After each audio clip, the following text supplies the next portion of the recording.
Magandang araw sa aking mga kapwa Tagigenyo at maligayang Pasko.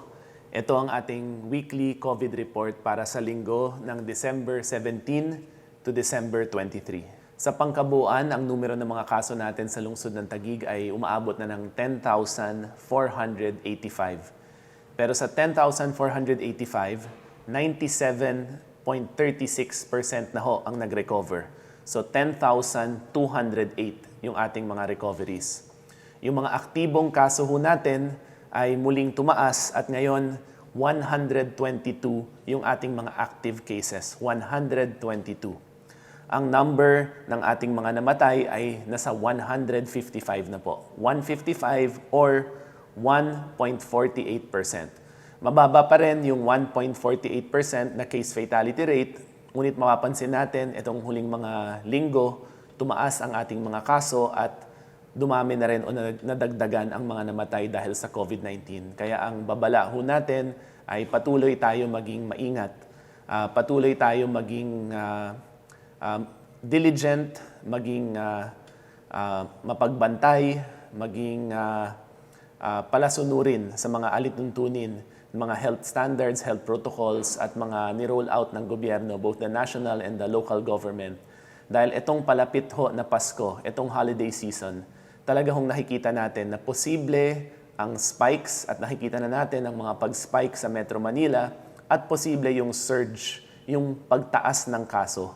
So sa mga kababayan kong Tagigenyo at sa mga bumibisita dito sa lungsod ng Taguig, let's not lose focus.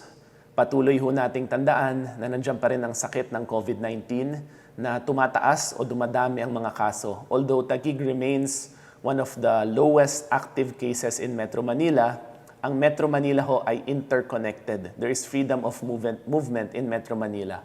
And we need to be careful dahil sa pangkabuuan, mataas at tumataas ang mga kaso dito sa Metro Manila. Ang attack rate ng Taguig ay halos pareho ho sa attack rate ng NCR. 1.06 sa Taguig at 1.10 sa NCR. Yung ating case fatality rate na mention ko ho kanina na umabot na ho ng 155 ang deaths natin dito ho sa lungsod ng Taguig. 155 dahil sa COVID-19. Ngunit ang case fatality rate natin, yung numero ng namamatay compared sa numero ng nagkakasakit ay nandun pa rin sa 1.48. Mababa pa rin kumpara sa NCR na 2.91. So halos kalahati ho yung case fatality rate sa lungsod ng Taguig. Yung ating recovery rate halos similar ho, 94.73 sa NCR, 97.36 dito ho sa lungsod ng Taguig. Patuloy tayong nagiging agresibo sa testing. We've conducted 92,529 tests or equivalent to 9.37% of the population. Agresibo ho tayong nagtetest. Itong linggo lang halos 5,000 ang ating mga tests. So we will continue to be aggressive in testing. Pero ang testing ho, isang mekanismo lang yan para mahanap natin kung sinong may sakit. Laging ang sinasabi no, na prevention is better than the cure. Tayo ho, kailangan patuloy na maging maingat, lalo ho ngayong palapit na Pasko o bagong taon, marami hong mga salo-salo, pagtitipon. Let's continue to be strict and to be safe and to make sure that we are following health protocols para ho hindi tayo magkahawaan, para hindi lalong tumaas ang mga kaso ng COVID-19. Makikita ho natin yung dito sa Taguig Weekly additional reported cases. We had 311 reported cases from December 16 to December 22.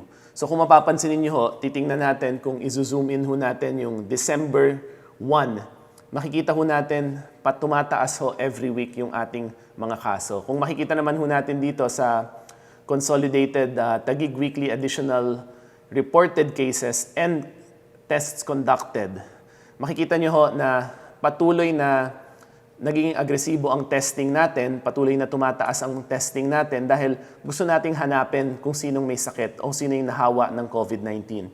Makikita nyo ho from December 1, again, tumataas tuloy-tuloy ang ating mga tests. Just last week, we've conducted 5,021 tests and we've reported 311 additional cases. Ang case doubling time natin ay manageable pa rin, maganda pa rin ang numero, 21 days. So bagamat tumataas ang ating mga kaso, sa pangkabuuan, mababa pa rin ang panglang lungsod ng Taguig. We remain one of the lowest active cases and our hospitalization rate is nananatiling mababa. So yung average active cases natin sa lungsod ng Taguig ay 80. So mataas na ho yan. Kung mapapansin yung mga huling linggo, malaki ho ang tinaas ng numerong yan.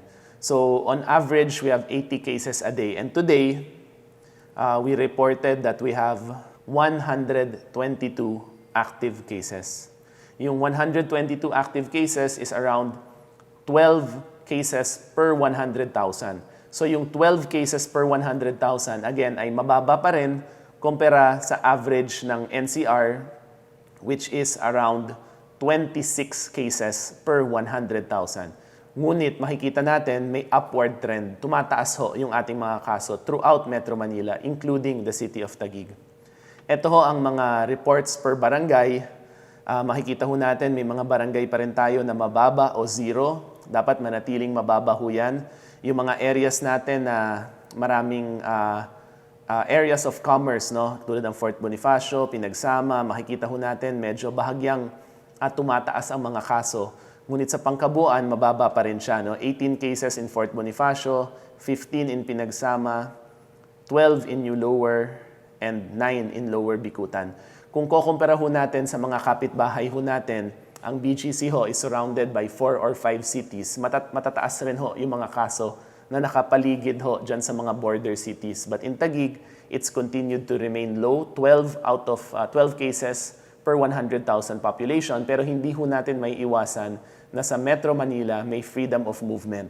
Marami sa mga kaibigan, kamag-anak natin nakatira sa ibang city. Sa isang opisina, or sa isang mall, posible ho na iba-ibang hong tao ang kasama, ang umiikot, galing sa iba't ibang mga syudad.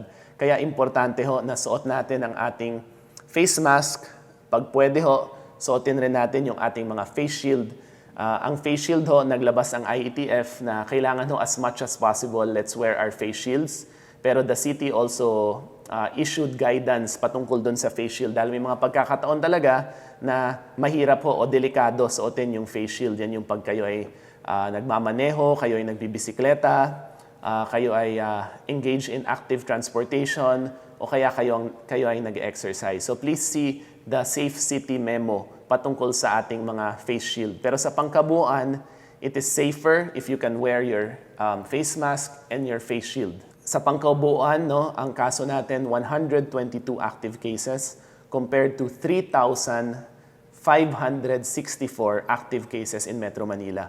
So sa Metro Manila ho, ang pangkabuuang kasong 3,564. Ganyan na ho kadami ang active cases.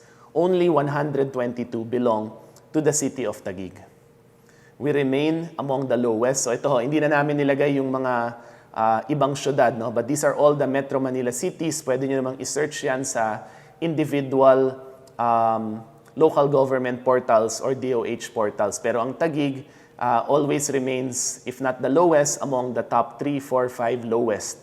Ngunit may mga lugar talaga sa ating, dito sa Metro Manila na matataas ang kaso.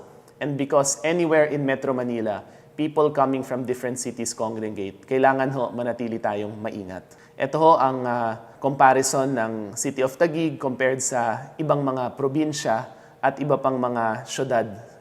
Ito ho sa loob ng Pilipinas, mga iba't ibang mga probinsya, at ito naman ay iba't ibang mga syudad sa ibang bansa at iba-ibang mga bansa. Kung makikita nyo ho, mababa pa rin ho ang Metro Manila o mababa pa ang Taguig at ang Metro Manila kumpara sa ibang mga bansa o ibang mga lugar. Ngunit may mga lugar naman tulad ng Singapore, Taiwan, New Zealand, Australia na bahagyang nakontrol na ang virus. Ngunit may mga lugar din, kung makikita nyo, na doble, triple ang mga kaso kumpara sa Taguig or sa NCR. Pagdating ho sa mga kaso ng COVID-19, yung demographics ho natin, it remains that most of our cases are between 18 to 44 years old. Most of our cases are 18 to 44 years old. Ito yung edad na lumalabas, nagtatrabaho. At sa porsyentong ito, sa demographics ho na to, bagamat silang pinakamaraming nahawa o nagkakasakit, pinakamaraming namamatay naman ay ang edad 60 years old and above. So from yung edad na 60 to 74, we have 62 deaths. 75 and above, 29 deaths. Kung isasama ho natin yung 45 to 59 na may 40 deaths, makikita ho natin that 18 to 44, pinakamaraming nagkakasakit. Pero 45 and above, pinakamaraming namamatay. So simpleng-simple lang ho. Sa karamihan ng nagkakasakit ng COVID-19, kayo ay magre-recover, kayo ay gagaling. Kung hindi ho mild asymptomatic, merong maliit na porsyento, 10% na ma-ospital. Ngunit dahil lubhang nakakahawa ang sakit ng COVID-19, sa 10,000 na magkakasakit o sa 1,000 na magkakasakit, 10% niyan ma-ospital. So hindi ho kaya ng ating mga ospital yan. Although many of our hospitals in Metro Manila, including Taguig, have added COVID beds and COVID wards, so mas handa na tayo kaysa dati. Ngunit sa dami ng porsyentong magkakasakit, malaki rin hong porsyento niyan ang mamamatay. 2.9 sa Metro Manila ang case fatality rate. Sa Taguig naman ho, half ng numerong yon. Ngunit one death is one too many kung ito ay may iwasan natin. Sa mga kababayan kong Taguigenyo, itong parating na Pasko, sana ho tayo ay magdesisyon patungkol sa mga individual nating mga pamilya at tayo ay magdesisyon na magsakripisyo. Alam ko ho, mahirap yung hindi nagkikita-kita, hindi nagsasama-sama. Sanay ho ang pamilyang Taguigenyo, sanay ang pamilyang Pilipino na nagkikita-kita lahat-lahat. Lahat ng magkakamag-anak, lolo't lola, mga magpipinsan. Ngunit kailangan ho natin itong iwasan. My appeal to all Taguig families, to all people living in the city of Taguig, as much as possible, let's avoid big congregations this Christmas, this coming holiday season. Let's avoid multiple households meeting and congregating. Nakikita ho natin na magkakaroon talaga ng spike, magkakaroon ng surge. Ngunit hindi natin alam kung aabot to sa point na kaya pa ng ating medical health system. Malaki na ho ang ginawa nating pag-expand, malaki na ang sakripisyo ng ating mga doktor o ng mga nurse. Habang mababa ang mga kaso, kaya pa ho natin. We can accommodate a slight spike, we can accommodate a slight surge. Pero ho, if it gets out of control, pag nagkaroon ng mga super spreader events, pag marami hong mga salo-salo, marami hong mga pagtitipon ang hindi natin makontrol at maraming magkasakit, magkakaproblema ho, hindi lang ho sa Taguig, pero sa buong Metro Manila. Dahil lubhang nakakahawa ang sakit ng COVID-19. As much as possible, let's avoid congregating with multiple households this Christmas. Konting sakripisyo ho, para mas marami pa hong Pasko ang ma-enjoy ng mga mahal natin sa buhay. Mga minamahal kong Taguigenyo, salamat sa patuloy niyong kooperasyon, sa patuloy na pakikipagtulungan. These last few months, Taguig has maintained that it's been the lowest or one of the lowest cities with active cases of COVID-19. Sana ho, tuloy-tuloy na ho tayo. Next year, we will present a COVID vaccination plan in close coordination with the Joint Task Force with Secretary Charlie Galvez. Patuloy na tayong nakikipag-usap kasama ang ibang Metro Manila mayors. Nakikita na ho natin, with the vaccine coming in the first or second quarter of next year, ilang buwan na lang ho ang ihintayin natin. Alam na ho natin ang ating gagawin.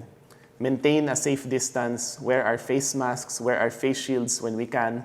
Pag tinatanggal ho natin para kumain o makipag-usap, we know we are vulnerable. Alam na natin paano tayo nahawa ng COVID-19. Alam na rin natin yung mga steps para iwasan to. Sana ho patuloy tayong magsakripisyo para ho matigil na natin yung pagkalat ng sakit ng COVID-19. Sa mga kababayan kong Taguigenyo, maraming salamat. Enjoy nyo po ang Paskong to. Alam ko maraming sakripisyo. Ngunit konting tiis, isama nyo ho ang bawat pamilyang Taguigenyo at ang lahat ng Pilipino sa inyong mga dasal. God bless Taguig. Maraming salamat po.